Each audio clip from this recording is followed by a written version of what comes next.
បងប្អូនភ្លៀងមកមេកាពីម្សិលមិញមកផ្លូវផ្ទះខ្ញុំ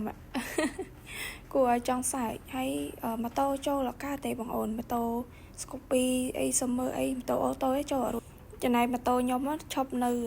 ផ្ញើនៅផ្ទះអ៊ំនៅខាងមុខក៏ចប់ដីចប់ផ្ទះខ្ញុំហ្នឹង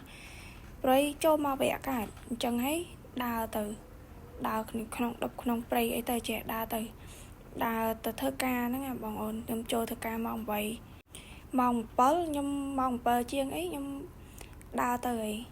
ហ្នឹងហើយបងអូននេះមិនមានអីផាញទេមានតែក្នុងដប់ក្នុងព្រៃហ្នឹងអាចដើរទៅដើម្បីដល់កន្លែងធ្វើការហើយមកទេសភាពវាស្អាតទៀតហ្នឹងពេលព្រឹកព្រលឹមអញ្ចឹងណាហើយ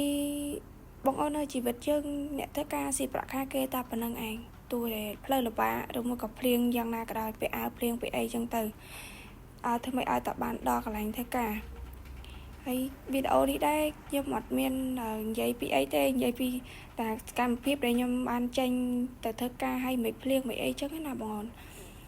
ហើយម៉ូតូខ្ញុំនៅកន្លែងនេះគេនឹងឯងនៅផ្ញើផ្ទះគេនឹងឯងហើយសម្រាប់ផ្លូវកន្លែងខ្ញុំធ្វើការបែបហ្នឹងបងអូនតែផ្លូវផ្ទះវិញមិនបាច់និយាយទេតែផ្លូវកន្លែងធ្វើការវិញគឺស្អាតមែនទែនហើយនេះខ្ញុំពងតែជិះទៅរត់ទិញអីញ៉ាំនៅហើយសម្រាប់វីដេអូនេះដែរអរគុណបងប្អូនទាំងអស់គ្នាដែលជួយ like ហើយជួយ follow នាងខ្ញុំ